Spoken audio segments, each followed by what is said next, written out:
جی السلام علیکم ناظرین گرامی، میں سنیاسی حکیم سید احمد چوہان آپ کے لیے دعا کرتے ہیں، اللہ آپ سب کو خوش رکھے۔ آپ سے گزارش ہے آپ میرے اس چینل کو سبسکرائب کریں، جنہوں نے کیا ہوا ہے ان کی بڑی مہربانی۔ دوستو، آج یہ موسم جو چل رہا ہے یہ سردیوں کا ہے۔ اس میں جو یہ موسم ہے اس میں بخارات بھی آ رہے ہیں، گلے میں خراش، خشک کھانسی کا ہونا یا بغل میں کھانسی کا ہونا، سینہ جام ہو جانا، گلہ بیٹھ جانا، گلے میں خرخر کی آواز آنا۔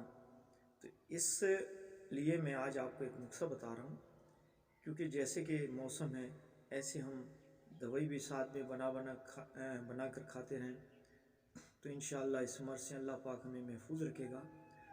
کیونکہ آپ کو پتہ ہے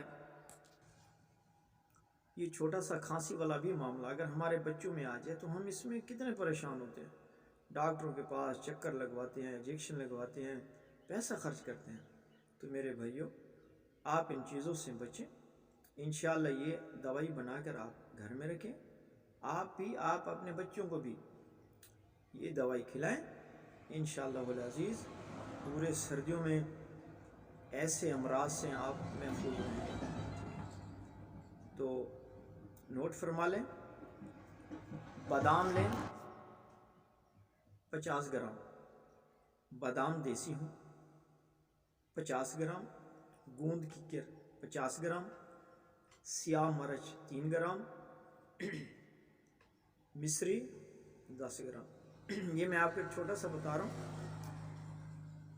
آپ نے جس مقدار میں بنانا چاہیں اتنا بنائیں، جتنے فیملیز کے بچے ہوں، گھر کے افراد ہوں، اتنا بڑھانا چاہیں تو اس کو ڈبل کر لینا۔ اگر آپ نے کام کرنا ہے، تھوڑا بنانا ہے تو اس مقدار میں بنا لیں۔ جو بڑے ہیں وہ تو اس کو مصری ان سب کو پھر آپ نے مکس کر کے اس کو سفو بنانا ہے، مصری بھی مکس کرنی ہے۔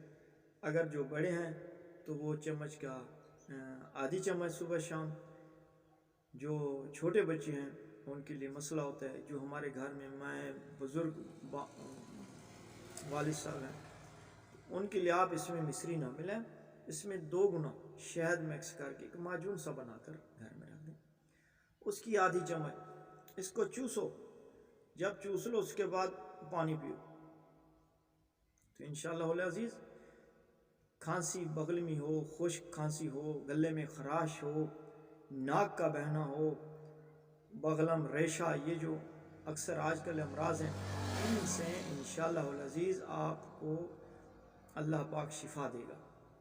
تو میں امید کرتا ہوں آپ ضرور بناؤ گے۔ اگر کوئی چیز سمجھ نہ آئے تو آپ میرے واٹس ایپ نمبر پہ رابطہ کر کے ہم سے پوچھ سکتے ہیں۔